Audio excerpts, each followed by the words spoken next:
નમસ્કાર, nation plus ન્યૂઝમાં આપનું સ્વાગત છે. હું છું ધોલ પરમાર. છોટાઉદેપુરમાં કેન્દ્ર સરકાર દ્વારા પશુપાલકો માટે 3 ફરતા પશુ દવાખાનાની ભેટ આપવામાં આવી છે. છોટાઉદેપુર જિલ્લા પંચાયત ખાતે આજે 3 ફરતા પશુ દવાખાનાનું લોકાર્પણ કરવામાં આવ્યું હતું.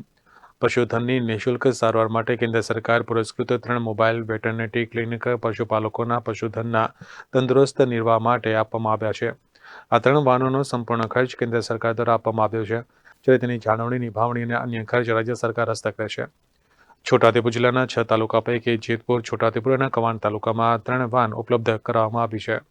આજરોજ છોટાઉદેપુર જિલ્લા પંચાયત ખાતે 3 ફરતું દવાખાનાની 3 વાનને આજે લીલી ઝંડી આપવામાં આવેલી છે. આ ત્રણેય ફરતું દવાખાનાની જે વાન છે એ 3 વાન ભારત સરકારમાંથી આવેલી છે.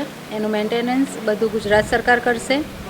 જે વિસ્તારમાં પશુધન છે, જે દરેક તાલુકા વાઇઝ આ વાન ફાળવવામાં આવી છે. એક જેતપુર પાવી તાલુકો, કવાંટ તાલુકો અને છોટાઉદેપુર તાલુકા, આ 3 તાલુકામાં આ એક વાન આપવામાં આવેલી છે, જેથી કરીને ઘરે બેઠા પશુધન જે બીમાર હોય, ફ્રેક્ચર હોય, ડિલિવરીના કેસ હોય એને મદદરૂપ થવાની છે, સારવાર આપવાની છે. અને સૌથી મોટી વાત એ છે કે આનો કોઈ ચાર્જ લેવામાં નહીં આવે, તદ્દન મફત આ વાન દ્વારા સારવાર કરવામાં આવશે. Rehan Patel, nation plus news, Chhota Udepur.